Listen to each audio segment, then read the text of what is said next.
Advertencia. Este programa, sus componentes y posibles invitados no tratan de expresar ideas políticas ni religiosas. En este programa solo divulgamos hechos históricos y relatamos leyendas, sin ningún posicionamiento político, ni religioso, ni social.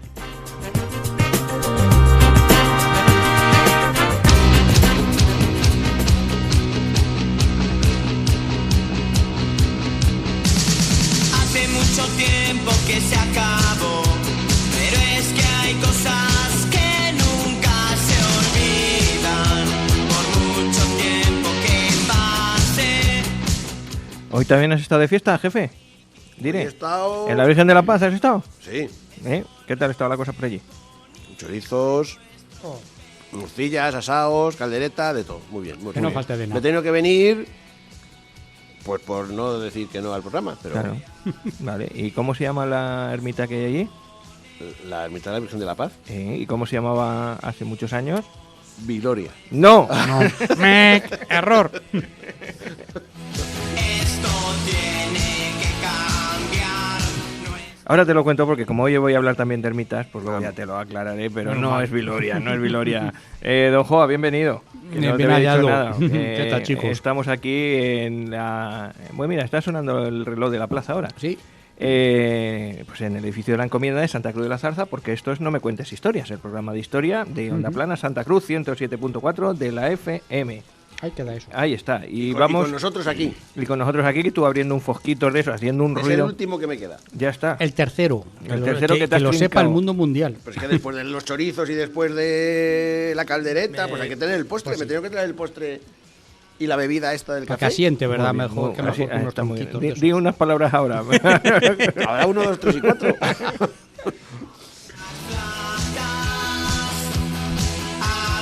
Bueno, a ver si nos aclaramos con el número de programas, que yo creo que la semana pasada lo dijimos mal. Creo que sí, Sí. que nos quedamos Tú dijiste cortos. el 155 y yo el 5, 156, y no era el 156, era el 100. El ya no. 157 y este es el 158. ¿Qué nos ¿Tantos iba a llevamos? decir, chicos? ¿Tantos llevamos? Tanto llevamos ya. Hay que retirarse ya. 158. Diré, ya lo dejamos. 5 años ya, ¿no? 5 Lo años. dejamos ya. Vamos a hacer 6. Vale. Vamos a hacer 6. Y ya lo dejamos en Al 10º. Bueno, vale. venga. Largo me lo fías. Yo es que se me van acabando los temas. De aquí a nada va a ser historia lo que pasó antes de ayer, para mí. Claro. Tenemos que ir allí a Corral, allí a hacer el programa. Allí Vamos a grabar uno allí, Hombre, en mi claro. cole, en Amola Radio. Nos haces una ruta primero por el pueblo, Vale. lo explicas, No, por mi casa, por el comedor, el cuarto estar, la cocina. Ya está. Y ya está. Y no hay que calle, mucho más hablar. como quieras. Y hacemos ahí un programilla, pero ya para junio, ya cuando ya no trabajé yo tanto, que estoy trabajando mucho últimamente. Y en junio tenemos menos horas, ya sabes tú, que salimos a la 1 y esas cosas, y no da tiempo a preparar más. Muy bien, Que- muy bien. Que está funcionando muy bien la radio, gracias por preguntar, la radio de Ya lo nuestro estás cole. diciendo tú, sí. Amo la radio, que también se coge por internet. Si la buscáis en Ceno Radio o en Ceno FM, pues ahí está. Y hacemos muchas cosillas. Qué Y bueno. Pues ya está, pues nada, ahora me contáis de qué va la cosa hoy. Venga. Vale.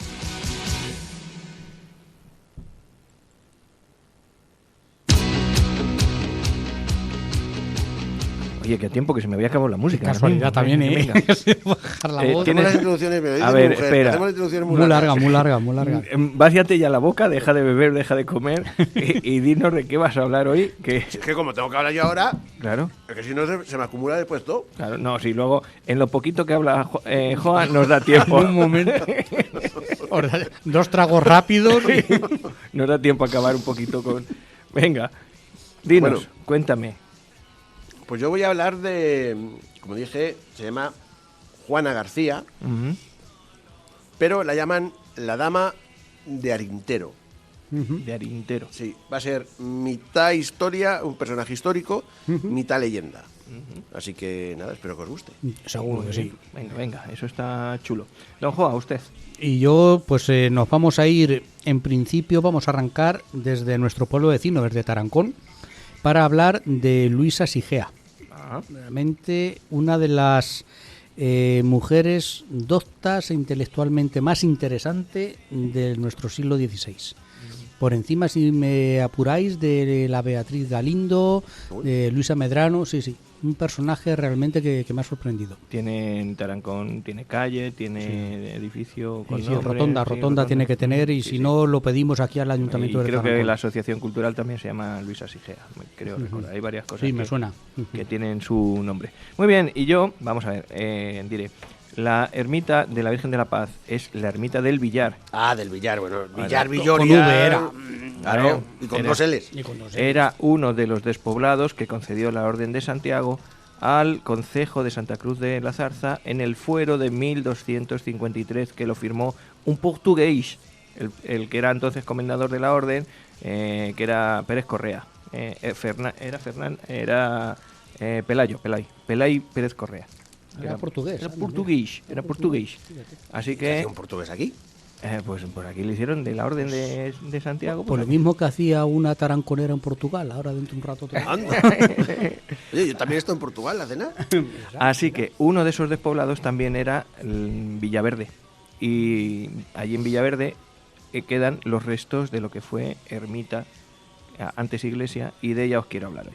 Así que tenemos Luisa Sigea, Juana García y la ermita de Y Villaverde. en la ermita de Villaverde. No hemos dicho el título, pero por ahí tiene que ir En la cosa. Villaverde pasaremos el día con Luisa Sigea y Juana García. Ahí Ahí está.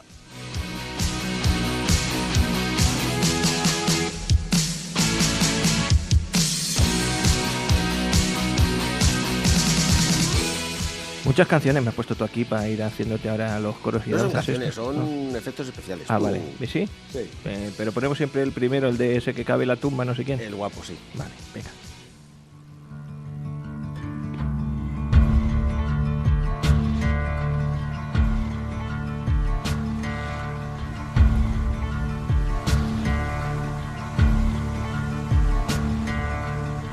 There ain't no grave can hold my body down. There ain't no grave can hold my body down.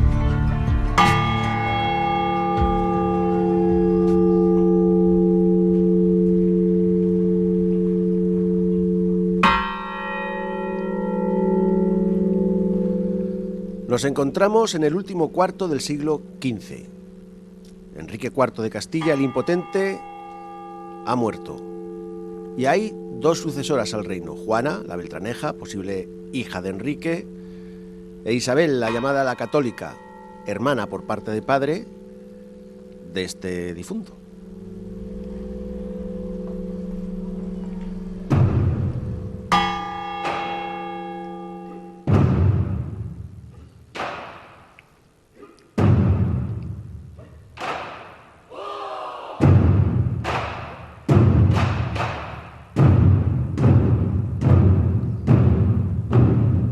El 10 de mayo de 1475, Alfonso V de Portugal, tío de Juana, entra en Castilla y se casa con esta el día 25 en Plasencia, donde son proclamados reyes de Castilla.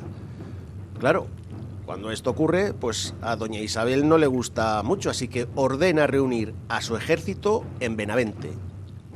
Allí tendrían que reunirse todos sus partidarios. Tendrían que ir a la guerra un voluntario por cada familia.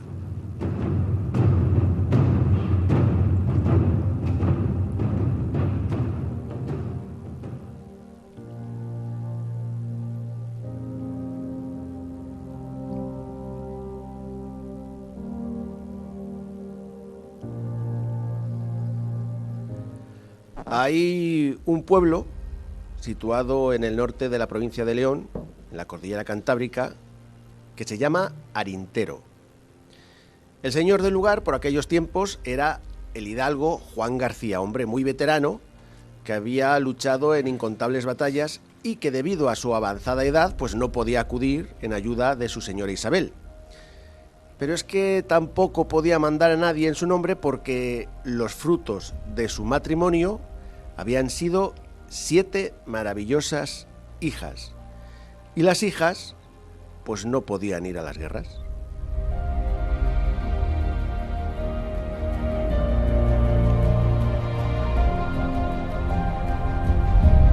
En tales circunstancias, aparte de la deshonra que sería para la familia, pues sería la primera vez que un señor de Arintero no acudía a una llamada real. Con este problema que se presentaba a Juan y a su familia, pues una de sus hijas, la cual se llamaba Juana, dio un paso adelante y se ofreció ella a ir a la llamada de su señora y así poder salvar el honor de su padre y de su familia. Solo había un pequeño problema. Este era que es que no debía ser descubierta porque estaba violando todas las leyes civiles y religiosas que impedían que las mujeres fueran a la guerra. Y eso, pues, acarrearía grandes penas si fuera descubierta.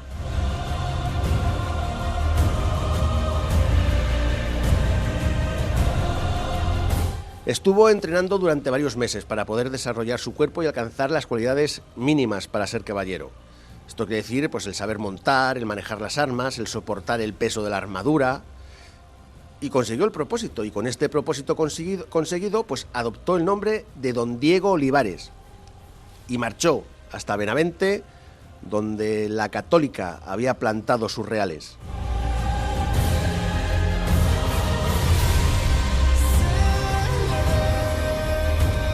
A su llegada, pues nadie sospechó nada, pero ni a su llegada ni cuando empezó los combates. A Juana se la veía valiente, con habilidad en el combate. Imaginaros cómo sería que hasta ganó una de las puertas de la muralla de Zamora para que su ejército pudiera entrar a la ciudad y así garantizar la lealtad de la ciudad de Zamora a la Católica. Todo iba bien.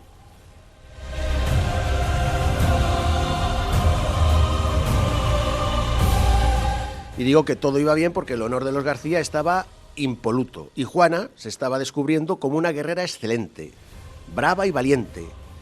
Y su secreto no había sido descubierto pues hasta que llegamos a marzo de 1476, en la batalla de Peleas-Gonzalo, más conocida como la Batalla del Toro. Aquí, en esta batalla, finalmente sería descubierta el verdadero sexo de Diego Olivares, de Juana García.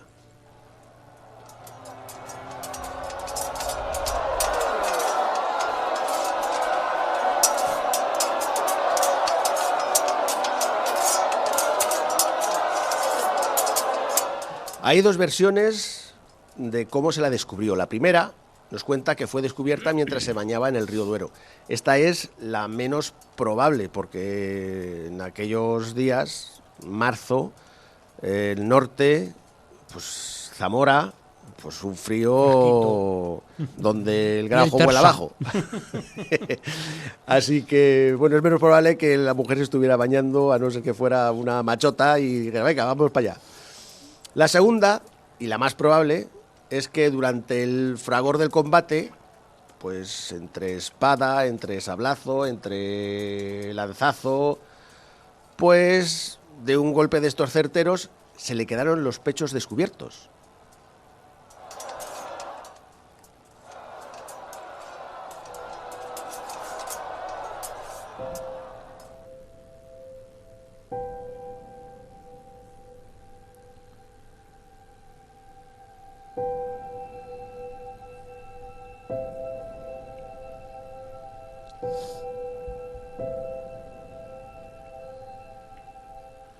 Fuera como fuere, inmediatamente se la apartó del ejército y se la llevó ante los reyes católicos, Isabel y Fernando. Y Fernando quedó asombrado. Se asombró del valor de Juana, de su osadía, de su destreza. Y a Juana le concedió hidalguía y privilegios para su familia y su pueblo arintero, y la licenció del ejército.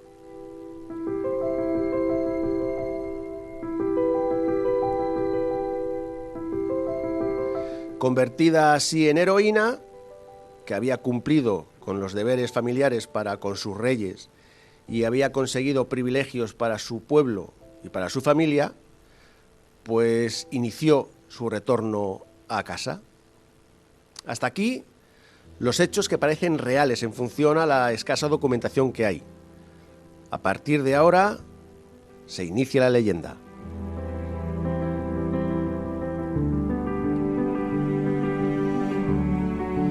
Y cuenta la leyenda que la reina Isabel pues no le gustó mucho la solución que tomó su marido Fernando con respecto a Juana.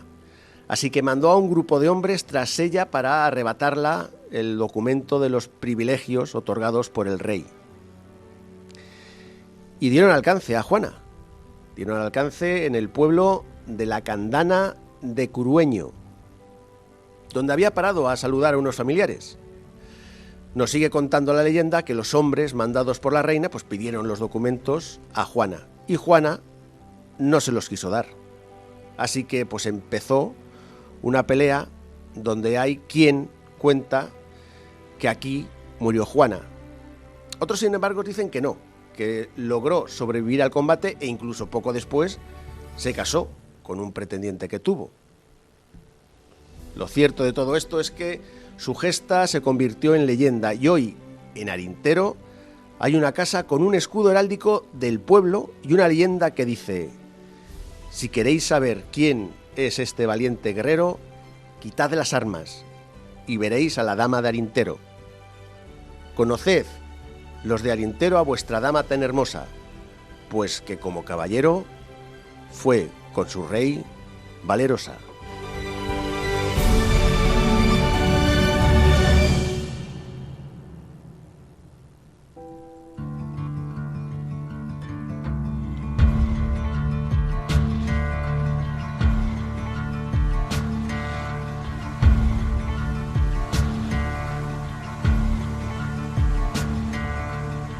There ain't no grave can hold my body down.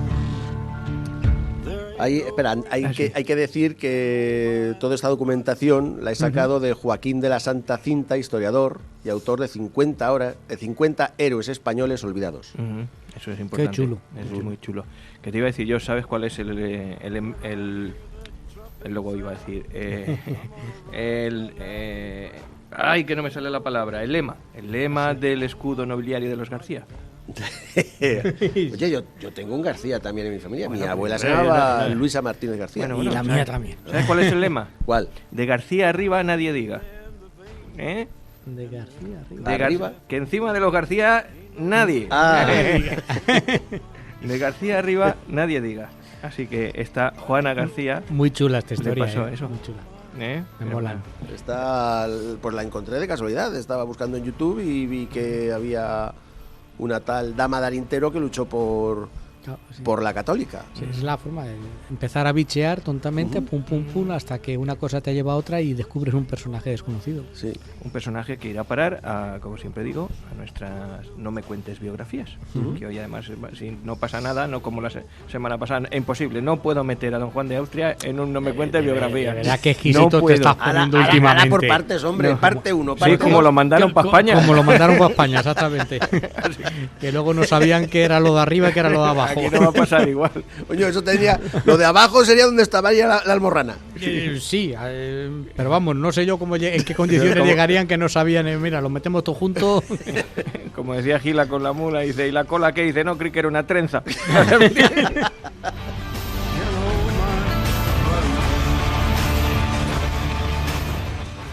Bueno, pues nada, ha estado chulo, como decíamos. Sí. Nos vamos a bajar hacia el río. Sí. Santa Cruz de la Zarza, provincia de Toledo, limita al norte con la provincia de Madrid y nos separa de esta provincia fundamentalmente la línea del río Tajo. Entonces, allí muy cerquita, encima de uno de los, vamos a llamarlos acantilados, de los cortados que hace el río, se encuentra una ermita que se llama la Ermita de Nuestra Señora de Villaverde. Y vamos con ella. Of the air. And if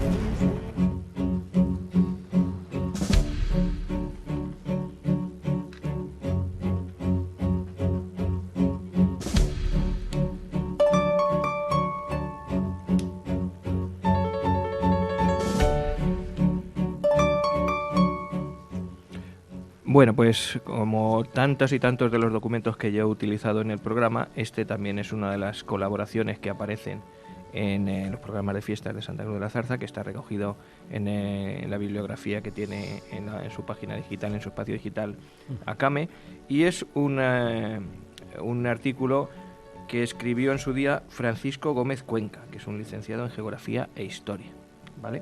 Entonces todo lo que aquí se relata, hizo una investigación bastante profunda de los legajos que existían, sobre todo ya nos hablamos más alguna vez de los visitadores, Sí. los escritos que dejaban los visitadores, y gracias a ello tenemos cierta información que va a ser curiosa de la ermita de Nuestra Señora de Villaverde. ¿Qué pasa? Que bueno, los santacruceros cuando hablamos de ermitas, pues decimos, pues sí, pues está la ermita de Santa Lucía, la de San Antón, la de la Virgen de la Paz, igual, ermita del Villar, la de Villaverde, todas las conocemos, pero poco más que de oídas. Es decir, no sabemos poca cosa de su historia, sí. muy poquito. Muy poquito. Pues como, mira, el hecho es que yo te he preguntado que cómo se llamaba la Virgen de la Paz y tú Y no no la tenía reconocías idea. como la ermita del Villar o de la Virgen del Villar. Y esta ermita, pues vamos a intentar poner un poquito de luz sobre su edificación y sobre su historia, porque realmente es muy difícil localizarla en el tiempo cuando se crea. Sí es cierto que hay un documento del 2 de junio de 1741 que señala que dentro de la dehesa de Villaverde hay un despoblado con el mismo nombre del que subsiste la iglesia que tenía esta población. Es decir, que Villaverde es un pueblo, una aldea que se queda despoblada y que tenía una iglesia. Acordaros que estos despoblados, Villoria, que decías tú antes, el Villar de Sauco, Testillos y esta Villaverde pasan a formar parte de Santa Cruz porque la Orden de Santiago se los da mediante el fuero a Santa Cruz. Bueno, pues este despoblado de Villaverde es, por supuesto, anterior a la fundación de Santa Cruz. Saliéndonos Claro, un poco es del más tema, antiguo. pero ¿por qué se le concede a Santa Cruz los fueros y no a otro poblado que ya estaba fundado? Porque Santa Cruz se funda. Sí, entonces todo lo que hay alrededor que se está despoblando, que la Orden de Santiago no llega a poder ni sacarle provecho, ni poder atenderlo, pues se lo da a quien está cerca. Pues a lo mejor por estar en el centro de toda la zona. Claro, porque sí, era sí. fácil de converger hacia Santa Cruz desde el río o desde el arroyo Testillo no está hacia Claro, Villatobas. no, es que realmente poblaciones grandes, Santa Cruz ya hemos dicho otras veces que crece muy, muy, muy, muy rápidamente. Es decir, en muy poquitos años la muralla se queda pequeña y tenemos un arrabal. Es decir, que se crea un pueblo grande, porque además de todos estos despoblados la gente se ha venido a vivir aquí dentro de la muralla. Entonces, claro, pues eso, así están a 2 leguas como mucho, que estaba Villaverde, 2 leguas, para hacernos una idea son 5 kilómetros cada legua, lo que puede caminar una persona en una hora, sí. Entonces, está a más de 2 leguas, está a casi 3. Pero bueno, esa es la historia. Alrededor de Santa Cruz, todos esos despoblados son los que le corresponden por cercanía, como dice Joaquín. No se los van a dar a Huete ni se los van a dar a Ocaña, que están ya demasiado lejos, para Sí, conformar claro, un territorio Pacheco, municipal. ¿Por qué se concentran aquí no en Testillos?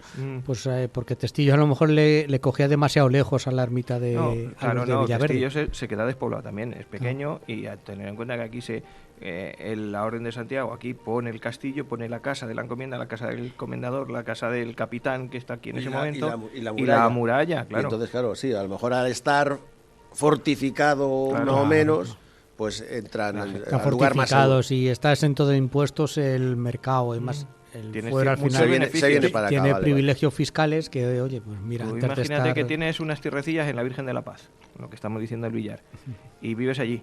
Y dice, bueno, aquí viene, pero cualquiera que pase por aquí por el camino, si quiere darme un palo, me lo da. Sin embargo, si vivo en Santa Cruz, dentro de la muralla, el palo me lo puede dar cuando vaya a trabajar esas tierras, que están a media hora andando.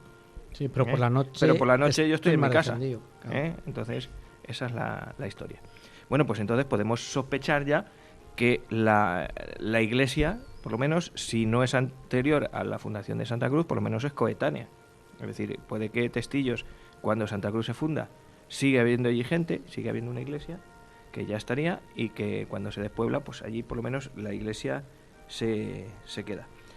A comienzos del siglo XVI se empieza a tener información más detallada y sitúan la ermita, como os he dicho, a 2 leguas de Santa Cruz, encima del río Tajo, en Cerro Alto. Las visitas que hacen los inspectores los visitadores, dicen que algo así como que nos describen un patio cerrado en donde confluyen 3 edificios, la ermita en el centro, en uno de los 2 lados, que dice, esta fecha es una danza de arcos para hacer un portal. Es decir, que en la ermita le sustituye una arcada, una sucesión de arcos, y en ella hay 2 filas de mesas en donde se reúnen y comen los frailes, y una cocina con su chimenea. ¿Vale? La ermita es de 3 naves y con una tribunilla de yeso. Una tribunilla, para que te sitúes, la mosca va al que estamos hablando. Sí, yo creo que sí. Sí, ¿verdad? La tenemos aquí. Estaba ya antes aquí, la estaba ahí mismo. Cállate. Voy a ir para allá. Una tribunilla no es otra cosa que desde donde habla el cura, ahora no me sale la otra palabra, donde se sube para dar El sermón. El sermón, turno. sí. Sí. Eso es una Sí, ahora tribunilla. mismo no me sale el púlpito. El púlpito, exactamente. Que No, el púlpito, sí, el pulpito. El púlpito. Bueno, pues hay una tribunilla de yeso que dicen los visitadores que se encuentra bien y tiene 2 altares, el mayor con una imagen de Nuestra Señora y en el otro hay unas imágenes viejas de madera. Nuestra Señora de Villaverde, que carece de posesiones y de rentas, está a cargo de la cofradía de su mismo nombre y que es quien la mantiene y la repara. Es decir, la ermita sigue ahí a pesar de que Villaverde, entre comillas, está despoblado y pasa de ser iglesia a ser una ermita, es decir, donde se va con romería la cofradía que es la que la mantiene. Estos visitadores pasaron por aquí en el 1511 y el 1515, las 2 versiones de los 2 años casi coinciden. Del 1515 hasta el 1528 cambia un poquito la fisionomía de la iglesia, de la ermita, sobre todo del oratorio, y nos encontramos con un edificio nuevo que se está construyendo, es decir, le están aumentando, están ampliando, y luego os diré por qué, porque es que decir, bueno, ¿para qué van a ampliar una ermita si ya la tenemos allí? Pues tenía su aquel. ¿Su por qué? Aquí dicen los visitadores, ha pasado de 3 a 2 naves, ahora la principal cubierta de madera de pino, a par en udillo bien labrado, y la otra de cuarterones y llana. Tiene un altar, el de Nuestra Señora, con una imagen de bulto, que ya os acordáis que decían Francisco y Maxi, que son las imágenes estatuas, vamos, Sí, eso es. que no son planas. Y a las que acompañan otras 2 esculturas, una de Santiago y otra de San Bartolomé. Ya tenemos más esculturas y más santos nuevos. La disposición de los edificios anejos también se modifica. Delante de la ermita y separado del patio, nos hablan de un portal largo, de una puerta, a través de la que accedemos al interior. En uno se hace, en uno de los lados, a la izquierda, hay una habitación larga con bancos y mesas que está ocupada por los cofrades en la fiesta que hacen a Nuestra Señora en septiembre. Es decir, que ya hablamos de que hay una romería que se hace en septiembre y que el lugar se aprovecha para dar allí pues la comida. Entonces hay una mesa muy larga. Y en el lado derecho se encuentra la casa del santero. Es decir, que hay alguien allí viviendo permanentemente al cargo y al cuidado de la ermita. Los visitadores ordenan al mayordomo que haga las 2 naves iguales, que las iguale, y que tiene que ser antes del día de San Miguel. Y para eso dice que que pueden pedir los dineros que sea a quien se los dé. Pasamos un poquito más adelante, al año 1537, y las obras estas ya están concluidas, y los funcionarios santiaguistas apuntan al mayordomo de que las rentas de la ermita, que con las rentas de la ermita que se les da, que la tenga todo eso que han hecho nuevo, que lo siga teniendo bien reparado y de manera formal. Bueno, hay una nueva inspección de Villaverde en 1554, que coincide prácticamente con la 1537, y bueno, pues ahí nos aporta un par de datos más concretos. Dice que a través de un zaguán accedemos al patio que actúa de distribuidor, quedando a mano izquierda la casa del santero, a la derecha la casa de los cofrades, lo mismo que hemos dicho anteriormente, y en el mismo centro la ermita. El templo cuenta con un campanario y 2 naves desiguales. Ya sabemos que tenía campanas. En la nave principal, a sus pies, hay una tribuna de pino con balaustrada y en la cabecera un retablo dedicado a Nuestra Señora con su imagen de bulto dorada y pintada sosteniendo al niño en los brazos. Ya nos da más detalles sobre esa imagen. En la nave pequeña hay otro altar con otras 3 esculturas, patatín, patatán. Bueno, así que hay que pensar que en este tiempo hay es un máximo esplendor, donde más importancia tiene esta ermita. Y también se dice, por ejemplo, que la casa del santero es una sala larga cubierta a 2 aguas de madera tosca con chimenea. Frente a este edificio otro de 2 alturas, en la parte inferior un portal sobre pilares de yeso y maderas. En los restos que se ven ahora, que lo poquito que queda, se ve que había un palomar también muy grande. Estamos hablando ya de lo que podemos ver ahora. Y bueno, pues nada, pues en este reconocimiento los visitadores van dando este tipo de informaciones. En la centuria posterior comienza un nuevo examen de Villaverde en 1603. Los visitadores ordenan a Andrés Ruiz y Marcos de la Cuesta, que aglutinan el mayordomo y el escribano, y les dicen lo siguiente: que el altar principal se refuerce con piedra y yeso, puesto que se está cayendo y desplazando hacia el lado derecho. Han de hacerlo dentro de 3 meses. La cofradía se encargaba de correr con el coste de todos los reparos, como ya ocurría en el siglo precedente, y los visitadores autorizan a la hermandad para que todas las limonas y todo lo que les den se utilicen para arreglar eso, y además que pidan más porque parece que son insuficientes. En años posteriores siguen reparándola, en 1619 se sigue reparando, y a partir del segundo cuarto del siglo XVII la información sobre Villaverde ya empieza a ser más dispersa. O sea, fundamentalmente viene de donaciones. Hay, por ejemplo, Ana Carralero en su testamento dona 12 reales en 1669, Rodrigo Alonso Melero entrega 20 reales, Pedro Martínez de Soria en 1665 8 reales, Juan Barranco en 1661 8 reales, así uno detrás de otro. E incluso dejan, no sé si os acordáis que nos lo contaba Masi también,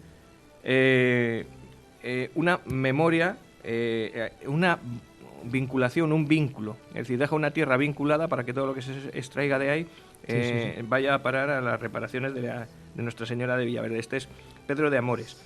Y Pedro Jiménez en su testamento, por ejemplo, manda a Nuestra Señora de Villaverde fanega y media de trigo para ayuda de la fábrica, y así uno detrás de otro. Hay mucha gente que va haciendo esto. Que va colaborando. Sí.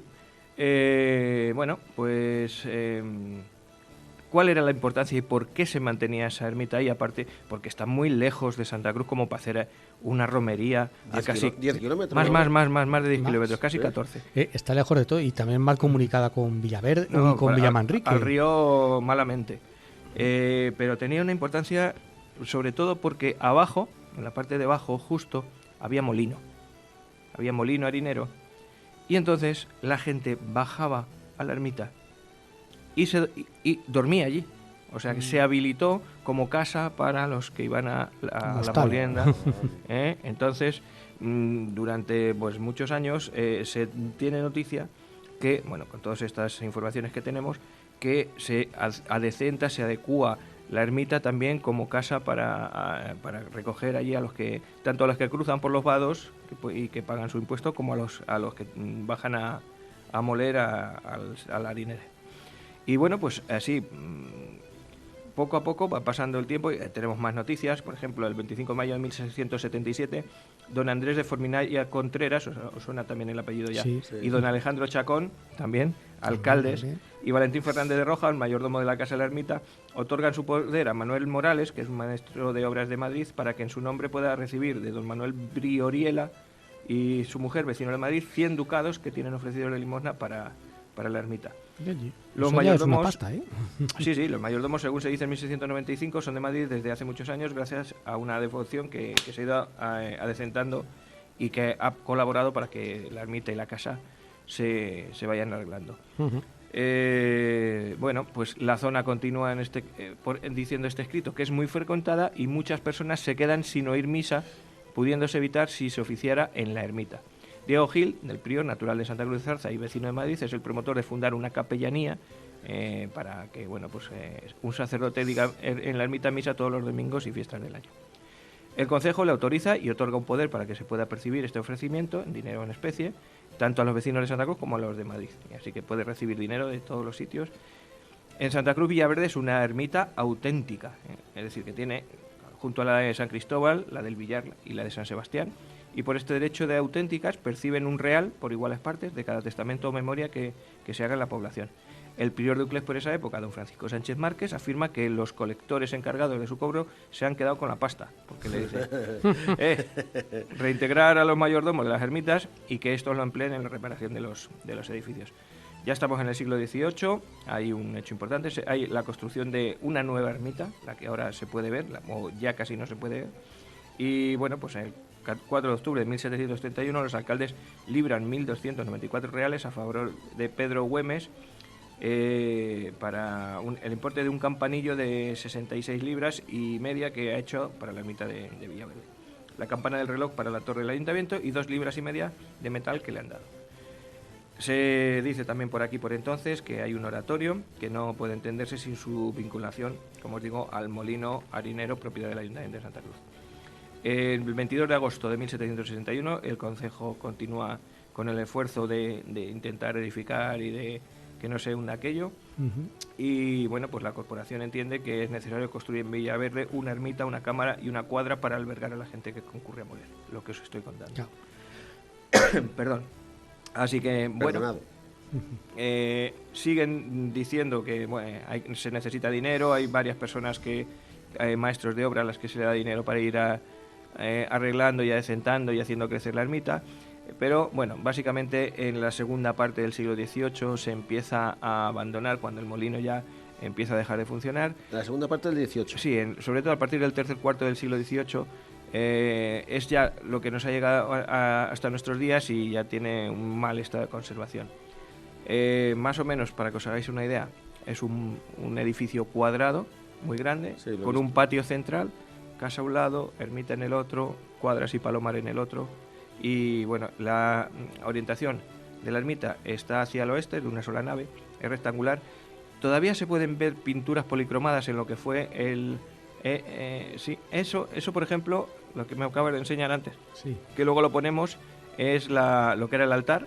Y ahí Esto. en el fondo, sí, ahí en el fondo todavía se pueden ver pinturas, eso está el techo hundido, claro. Hay fotografías más antiguas de los años 70 en las que todavía conserva el techo, y esas que estás enseñando ahora ya casi esas paredes Esta ya es no de- están en pie. Esta es de hace un mes. Sí, pues ya hay parte de la estructura de fuera que se ha hundido. Eso, por ejemplo, está más hundido de lo que tienes en esa... Eso. Sí, y yo lo he visto más levantado. Filomena le dio un Claro, mucho finiquitado daño, total, claro. ¿sabes? Muchísimo daño. Y bueno, pues siempre decimos eso, que hay que hablar de estos sitios, hay que intentar conservarlos porque han sido muy importantes, sobre todo en la historia de Santa Cruz. Los molinos harineros del río dieron mucha vida y mucho dinero a Santa Cruz y hizo que creciera. Y Villaverde fue uno de los sitios que se encargaron de que esos molinos funcionaran y que la gente que bajaba hasta allí, que no era un paseíto, pues pudiera trabajar adecuadamente. Es una ruina ahora mismo lo que hay. En los alrededores pues hay plantaciones de muchos tipos. Las vistas que hay desde su ubicación hacia el río son preciosas. Se ve toda la vega del Tajo desde prácticamente Fuentidueña hasta Colmenar.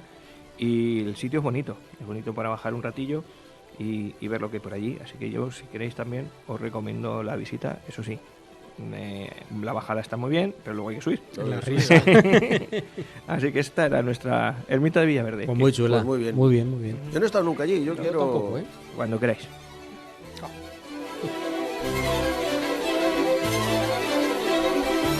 Yo prefiero ir contigo porque si no, sabes que me llevo a Lourdes por ahí. Tú eres capaz de subir desde el río, que no hay...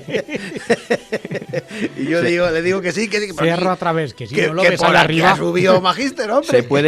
Vamos a ver, se podría llegar desde Villamanrique, pero el problema es que hay una finca privada abajo que está cercada y que hay un puente que cruza el Tajo que está con una valla. Entonces, si el dueño accede a que tú pases desde la zona de Villamanrique, desde la zona norte a la zona sur, donde se ve la ermita de Villaverde, y luego subir un poquito, pues entonces es muy fácil llegar con coche. Si no, te tienes que ir por el camino desde aquí de Santa Cruz y llegar por arriba, desde la parte sur, y llegar hasta la misma ermita. Luego puedes bajar al río, pero tampoco podrías pasar a Villamanrique si no te abren ese puente. Ese paso. ¿Sabes? Es el problema que hay, pero eso, pues los dueños en las explotaciones que hay por allí, pues lo pueden hacer. Porque Claro, son suyos.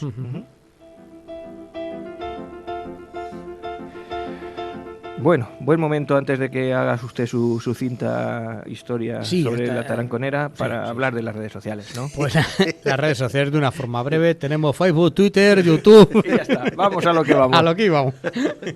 Pues y tenemos nuestro muro de Facebook, No me cuentes historias, donde nos podéis escribir y contar los temas que más os interesen ya casi para la próxima temporada, que nosotros vamos lentos y necesitamos nuestro tiempo para preparar los temas. También nos podéis contactar por Twitter, en la cuenta @nomecuentesonda.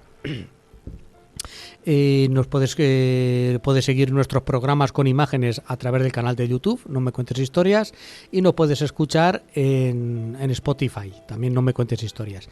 Y luego, pues bueno, escucharlo cuando quieras en los dos canales que tenemos abiertos en la plataforma de iVoox, No me cuentes biografías, que recoge el programa de biografías que hacemos los sábados por la tarde, a qué hora A las 5, Juan Carlos, muy bien.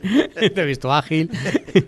y el otro canal, que es el de No me cuentes historias, el canal oficial que recoge el programa que estamos grabando ahora mismo. Ese es los domingos a las 6 y lo repetimos el martes a las 9. Miércoles. Perdón, el miércoles. Sí, ahí está. Ahí casi lo teníamos bien hecho. Tú no estabas ágil. Pues igual, si luego tengo que programar yo también en todos los sitios. Así que, si yo quiero programarlo el martes, anda que me vas a decir tú que no. Exactamente, ni se va a enterar. Y nuestro teléfono de WhatsApp. El 679-98-4636. Así que cualquier cosa. Tengo que comprobar varios programas a ver si dice el mismo, Juan Carlos, que no lo comprobamos. Tú coge si quieres, coge tu teléfono y llama. Ya verás cómo. A ver quién sale. Aquí la benemérita. Fíjate que lo utilizo también en el trabajo. Sí, te lo estoy viendo yo aquí también, lo que me estás enseñando, que eso no se puede decir. No. Y nada, pues que es el 679-98-4636. Así que, bueno, vamos con la taranconera.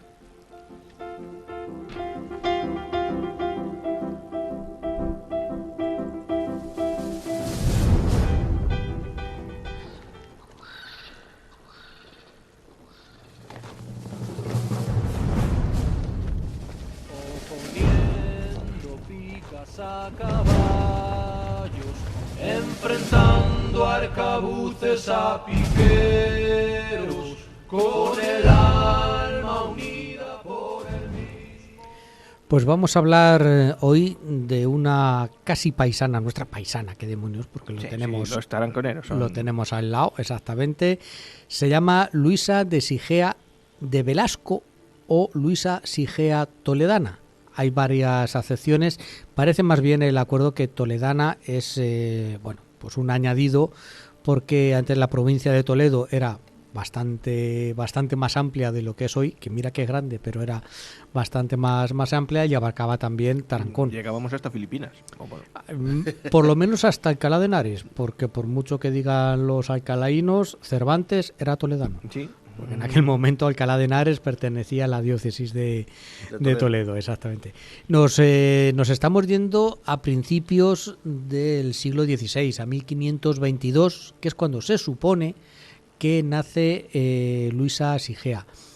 Su nacimiento, su vida está muy marcada por los acontecimientos que vive España en aquellos momentos, que no es sino la rebelión de las comunidades en 1520, que es cuando se sublevan los comuneros de Castilla, y la última, a la que dedicamos un programa, la última comunera, el último bastión de los comuneros, que fue María Pacheco en Toledo, se marcha exiliada a Portugal. Esto marcó la vida de Luisa Sigea. Y vamos a ver por qué. Luisa Sigea es hija de Diego Sigeo, un humanista francés, y de Francisca Velasco. Francisca Velasco es la taranconera. Por eso nuestra Luisa Sigea vino a nacer en la localidad de Tarancón. Tuvo otros 3 hermanos, 2 hermanos y una hermana, eran 4. A los que su padre, Diego, como os digo, un humanista. ¿Qué es un humanista? Pues una persona muy interesada por la cultura, muy defensora de que había que aprender a leer, a escribir, a aprender latín, aprender a los clásicos griegos, leerse otra vez. Es la época donde está empezando a explotar en España, en Italia, el Renacimiento, que era el Renacimiento, la vuelta a los clásicos griegos y romanos. Entonces el latín vuelve a cobrar una importancia muy grande. Y un humanista es alguien que se dedica profesionalmente, por decirlo así, a divulgar, a enseñar y vive de esa enseñanza. Pues Diego de Sigeo era el tutor, profesor, maestro de María Pacheco. Y en 1522 parte junto con el resto de su corte, de su casa, de su servidumbre, con María Pacheco se van a Portugal. Luisa Sigea y su madre se quedan aquí. Luisa Sigea pues se conoce que estaba recién nacida o a punto de nacer, eso por lo menos no lo he logrado encontrar, y mientras que su padre se marcha a Portugal. A los pocos años, yo entiendo que ya cuando la situación económica del padre se estabiliza, llama a toda la familia y se van de Tarancón, se van a la corte portuguesa. Y los primeros 20 años de su vida lo transcurren en Portugal. Por eso a lo mejor no es conocida en Tarancón, como dijimos el programa anterior, que había muchas edificios y más calles y demás donde se la recuerda, pero es más conocida en Portugal que en España, porque realmente fue allí la parte más gloriosa donde destacó más, pero siendo reconocida de que en el siglo XVI no hubo mujer intelectualmente como ella. Estamos poniendo el listón bastante alto, sobre todo viniendo de una cuna, no voy a decir humilde, pobre, pero sí que con los posibles justos. Me refiero, su padre no era noble, su padre no tenía tierras, no era comerciante, era lo más equiparable ahora a maestro, lo que podría ser, y tenía muy claro que a sus hijos lo que les podía dejar no eran tierras, no eran dineros, no eran títulos, era educación, y se esforzó para que tanto a sus hijos como a sus hijas darles la mejor educación que les pudiera ofrecer. He encontrado de sus hijas, de Luisa Sigea y de su hermana Ángela.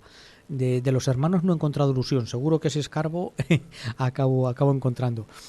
Pero tanto Luisa como Ángela, pues eran dos, no voy a decir superdotadas, pero era gente que desde chiquitines habían dedicado su tiempo a estudiar, al estudio. Y Luisa Sigea fue, es que tengo que contar los idiomas que sabía: español, portugués, francés, italiano, latín, griego, hebreo, árabe y caldeo. Me salen 10, creo. Una políglota, una persona... ¿Te has puesto a contar, a mover Sí, los dedos? me faltaba. Y te faltaba Me faltaba mano. Dos veces la misma mano. Claro, eso hace 10, ¿no? Por lo menos 9. Se contó 2 veces el pulgar.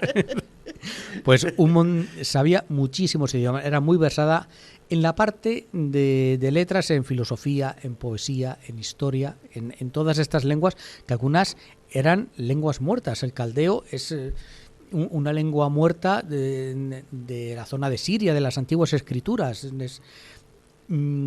Eso, latín, griego, que no era algo que dominara el común de los mortales. Viene de esta corriente renacentista que en España lo recoge y hemos hecho algún programa desde Isabel la Católica, que se dedicó a rodearse, a promover la educación de las mujeres, pues de lo que llegaba. No había una escuela, un ministerio de cultura, pues donde llegaba ella, pues a las mujeres de la nobleza. Acordaros de Beatriz Galindo, acordaros de Luisa Medrano. Es gente docta, que las llamaban, ¿cómo se llama? Las puellae doctae, las niñas doctas, las niñas inteligentes, por así, docto en el sentido de doctor, de que sabe. ¿Sabes? Entonces, esto mismo se trasladó a la corte de Portugal. La relación entre España y Portugal, entre Castilla, vamos a ser exactos, y Portugal, venía de bastante atrás. Llevaba viendo matrimonios de princesas castellanas en Portugal, bastantes. La hija de los reyes católicos pues se casó pero antes ya había habido cruce de princesas, sí, pero de hecho, para allá para acá. Claro, de hecho, estuvimos Portugal a punto, era un condado de Castilla. Exactamente. Y estuvimos a punto de fusionarse antes Castilla y Portugal antes que con Aragón.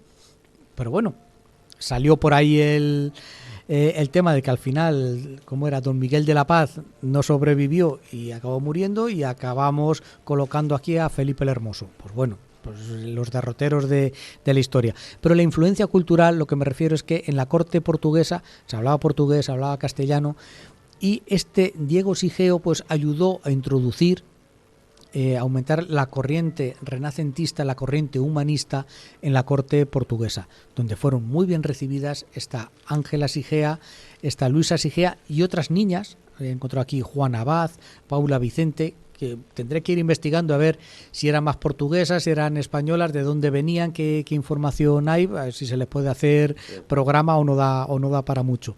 Pero vivió en un ambiente pues muy culto, que se potenciaba la educación de la mujer, cosa que nos chirría un poco. Estamos pensando en clases altas, muy altas, en lo que está rodeando a la corte. Luisa Sigea entró allí porque su padre entró con María Pacheco, acabaron entrando, Carlos V les concedió el perdón. ¿A quién? Menos a María Pacheco, al resto les concedió el perdón y oye, podéis volver. Diego Sigeo, en vez de volver, lo que hizo fue llevarse a su familia de Tarancón a Portugal. Entonces entraron en la corte de María de Portugal, que era sobrina de Carlos V, ¿ves? Que están muy entrelazados. A ver, la mujer de Carlos V era Isabel de Portugal. Estamos princesas para allá, princesas para acá, a ver si nos cruzamos, ¿sabes? Entonces, en la corte portuguesa fue donde Luisa despuntó. Se llegaba a cartear con el Papa en latín, no en portugués, no en castellano, sino en latín, y en un latín muy erudito. Mantenía una conversación perfectamente, eso, en cualquier idioma de los que hemos hablado. Tiene reconocidas, por lo menos que yo haya encontrado, un par de obras en latín, ¿sabes? Donde en una habla de temas mitológicos y en la otra es un opúsculo diálogos de diferentia vitae rusticae et urbanae. ¿Qué has dicho, muchacho? Pues es el diálogo de dos chicas donde van cantando, van contando, razonando qué es mejor, la vida en el campo o la vida en la ciudad, la vida rusticae o la vida urbanae. ¿Sabes? Todo esto bien dicho en latín, no con este latín de acento de Cuenca. Un latín perfecto. Yo te he entendido todo. A la primera, ¿verdad? Entonces, tiene estas dos obras reconocidas, cosa que, por ejemplo, Beatriz Galindo no tiene. No tenemos una obra de Beatriz Galindo, ni de Luisa Medrano. Tenemos fragmentos, tenemos pequeñas cositas, referencias que le hacen los demás, pero no tenemos una obra como tal. En cambio, de Luisa Sigea sí que hay dos obras reconocidas. No significa que de las otras a lo mejor es que no se han descubierto, pero de momento, a día de hoy, la que tiene realmente las obras publicadas en su momento fue Luisa Sigea. No fue la Galindo, ni la Medrano, ni el resto de Puelae, Doctae que había aquí en España. Su hermana Ángela despuntaba más por la música, era una virtuosa de la música, pero ella iba más por la parte del humanismo puro, de la literatura, de la historia, de la filosofía, eso el don de lenguas. Se casó esta mujer con un burgalés, un hidalgo burgalés, Francisco de las Cuevas. Y dice, bueno, ¿y cómo llegó a conocer un burgalés? Pues oye, pues porque había comerciantes que iban y venían, habían bajadas continuamente de un sitio a otro, pues en estas les tuvo que conocer. En un principio se quedaron viviendo en Portugal, pero ya en 1558 se marchó a vivir a Valladolid. Este Francisco de las Cuevas sí venía de familia bien, ya te digo, de la parte de Burgos. Tiene una hija, Juana de Cuevas y Sigea, que se acabó casando con otro burgalés. Ella se mueve sobre todo, a ver, por donde la había enseñado su padre. Yo creo que más o menos resumido es que en árbol se arrima, buena sombra le cobija. Su padre, lo que he dicho, al no tener tierra, no tener títulos, no tener rentas, tenía que buscar un protector. Tenía que arrimarse, pues en este caso, a la corte, que era la que tenía el dinero, el poder y la sensibilidad para reconocer los méritos de este hombre. Pues ella siguió lo mismo y se puso, entró pues, primero al servicio de unas infantas de Portugal, de María de Portugal, y luego entró al servicio de una persona que hemos hablado hace poco. Claro, ya vas haciendo muchos programas, pues ya vas ligando personajes. María de Habsburgo, hija de Felipe I, fue la última hija de Felipe el Hermoso con doña Juana I. la que estaba viviendo con ella en Tordesillas. Cuando ya llega Carlos V, ya la encuentra moza y dice, mira, tú me vas a venir muy bien para casarte, para yo mandarte para arriba, para abajo, y lo que se hacía antes, pobre niña rica, porque al final la casaban no por amor, sino por interés político. Esta María de Habsburgo se acabó casando con Luis II de Hungría. ¿Quién era este Luis II de Hungría? El que murió frente a los turcos en la batalla de Mohacs antes del asalto turco al sitio de Viena, a la ciudad de Viena.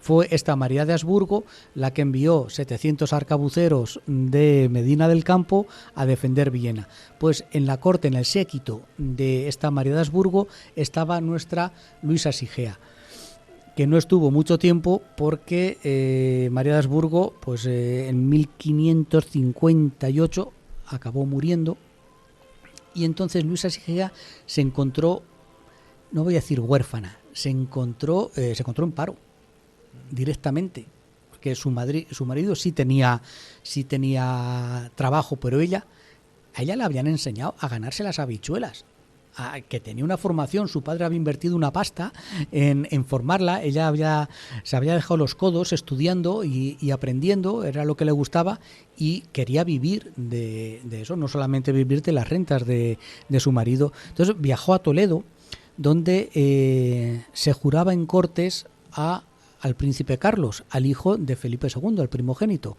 Las cortes, tanto de Castilla como de Aragón, tenían que jurar al príncipe de Asturias, para entendernos, al futuro rey. Y entonces, como estaban en Toledo, aprovechando que llegaba la nueva mujer de Felipe II, Isabel de Valois, pues dijo, tate, esta es la mía, voy para allá a Toledo a ver si puedo entrar en la corte Exactamente. Por lo que he encontrado, que han sido, Tarancón, yo ahí me descubro, no sé si tienen una rotonda, pero sí tienen un montón de publicaciones, tanto en la Diputación de Cuenca como el Ayuntamiento de Tarancón, de revistas de historia y de publicaciones especializadas sobre la vida de Luisa Sigea. Hacen muy ricamente, sí, señor. Por eso te digo que chapó, felicidades a los taranconeros por conservar y promover los estudios sobre la figura de esta paisana suya, de Luisa Sigea. Pues el caso es que lo que he encontrado es que no se sabía mover correctamente. Yo lo que he deducido es que no se sabía mover correctamente porque no acabó consiguiendo el puesto de entrar en la corte de Isabel de Valois.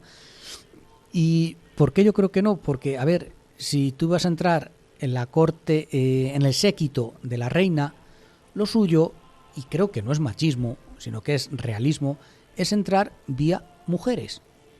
Y ella entró vía hombres, vía el embajador de Francia, vía los contactos que tenía ella. Porque al final yo creo que lo que pesó es que ella, sus contactos, sus referencias venían de Portugal, no venían ni de Francia ni de España. Entonces, no era la Luisa Sigea, el currículum de Luisa Sigea no pesaba lo mismo en Portugal que pesaba en España. Aunque era reconocida, ostras, esta chica que es capaz de hablar no sé cuántos idiomas, que bien se expresa, que sabe, se pone a instruir a nuestros niños, y aquí puede cobrar una pasta porque se ve que sabe, que tiene experiencia. Pero no supo tocar no supo llamar a las puertas adecuadas, que en el caso de llamar a la puerta de la reina, habría que llamar por la puerta de las mujeres, porque era una mujer la que llevaba el séquito de la reina, no el embajador de Francia, que era donde su padre tenía contactos en Francia, pero en España yo creo que le faltaban contactos. Por lo menos ha sido la deducción que he sacado de los distintos artículos que he visto. Ella fallece al poquito, fallece el 13 de octubre de 1560. En las cartas que escribe, porque llegó a escribir eso pidiendo trabajo, porque son cartas de petición de trabajo, es un currículum, básicamente sin la foto y sin correo electrónico, pero es un currículum, a Felipe II, a distintos señores poderosos para que la dieran trabajo, básicamente.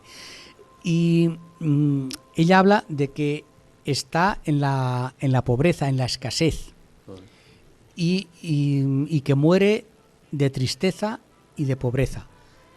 Yo creo que eso, quiero pensar que es una figura. Lo ponía ella en sus cartas. Ella lo ponía ella, y algunos historiadores lo recogen, de que muere Pero pobre. su marido, Ahí está. Oye, que su marido tenía rentas, pocas, muchas, pero seguía trabajando y luego sigues la biografía del marido y va increciendo, es decir, que sigue en activo, sigue cobrando y sigue trabajando para los reyes, para lo que sea. a lo mejor tenía separación de bienes.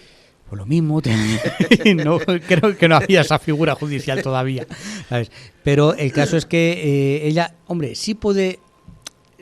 le pudo venir chico Valladolid, porque una persona habituada a estar en la corte, encontrarse, no voy a decir en Tarancón, en Valladolid, o en un Burgos, donde venía su marido, donde no estaba la corte, donde la nobleza ya no era alta nobleza, sino media nobleza, y a lo mejor sus méritos, sus cualidades no eran Sí, tan ella a lo reconocidas, mejor su ego seguro que se vino para abajo, Sí. se hundió. No te digo yo que algo de tristeza. se sintió un poquito Exactamente.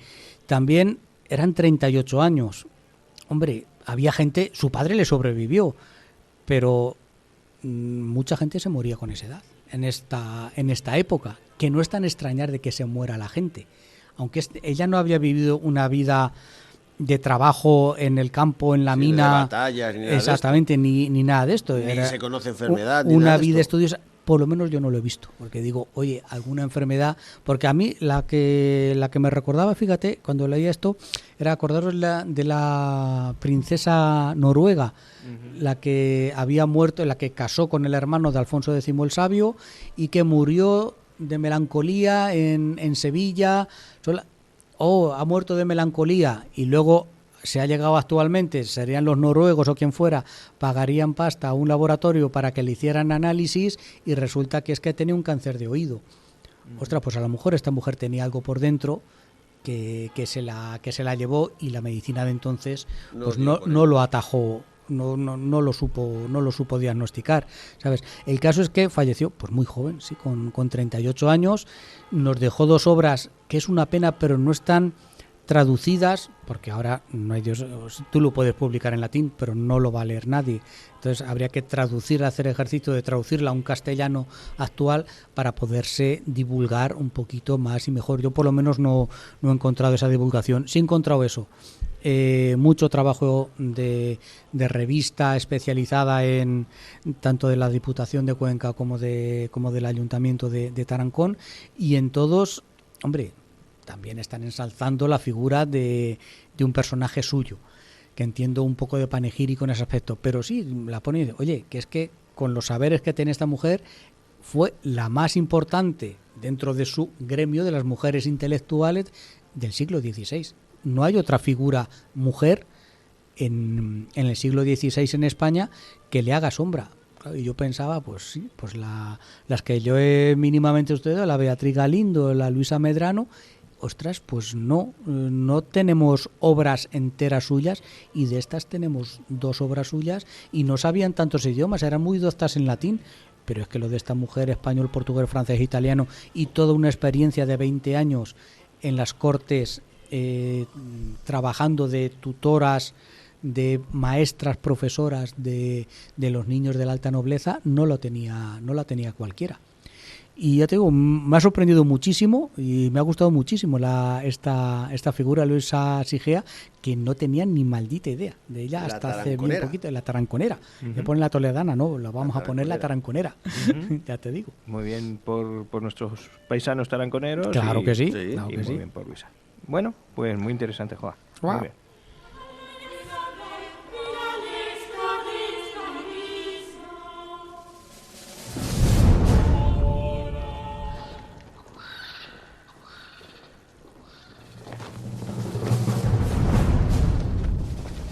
Poniendo picas a caballos, enfrentando arcabuces a piqueros, con el alma unida por el... 3/4 de hora menos tenemos de programa que la semana pasada.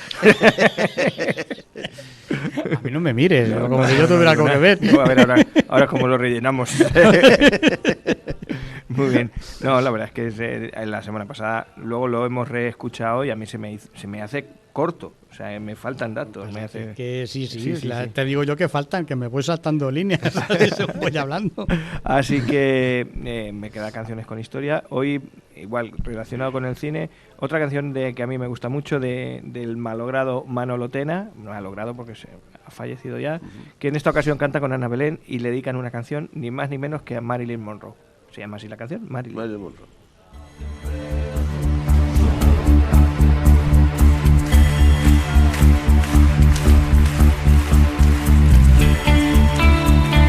Marilyn Monroe se sentía tan sola, cada día en el espejo más de 2 horas. Marilyn Monroe nunca contesta, siempre una pregunta será su respuesta. Marilyn Monroe, que nunca logra dormir, a veces ni con píldoras lo puede conseguir. Marilyn Monroe, que nunca logra dormir, a veces ni con píldoras lo puede conseguir.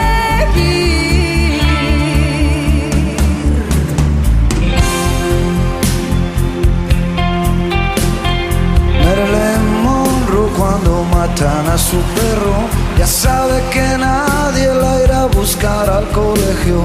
Marilyn Monroe que no busca joyas, para ella tiene más valor otras cosas. Marilyn Monroe que nunca logra dormir, a veces ni con... Puede ser que para la temporada que viene, iba a decir yo, para el programa que viene tengamos invitado.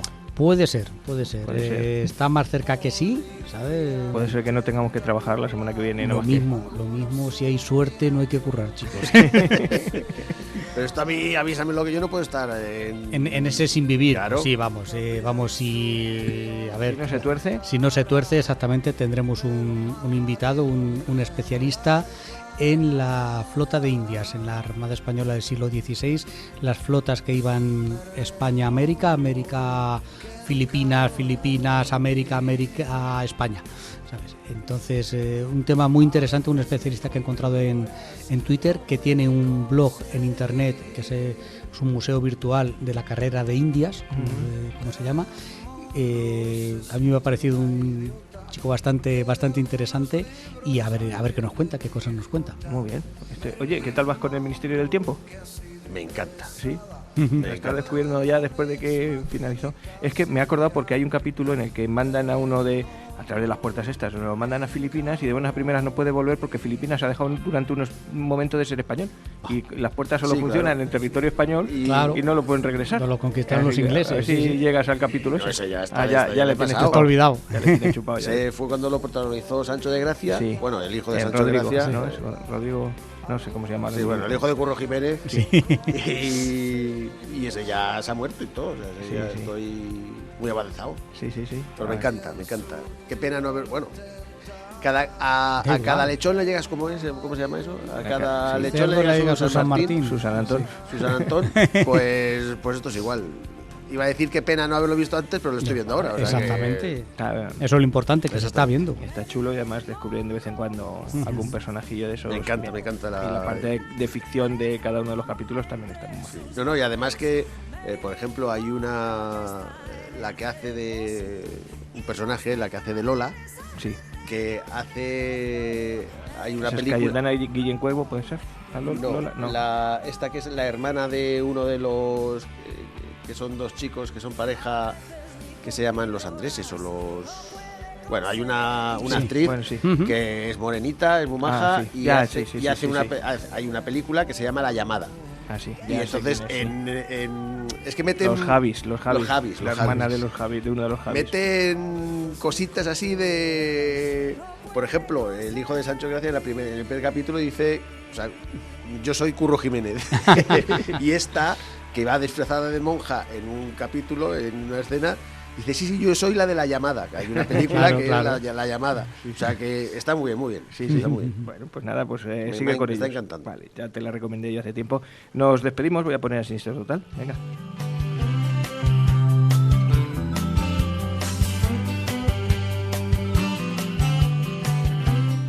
Os esperamos para el 159, pues. Vamos a por el Sea. 159 ya. Vamos a Exactamente. terminar, a ver si terminamos la temporada con ¿cuántos? 170 y algunos. Con 160. 160 y unos cuantos, sí, por ahí. ¿La temporada?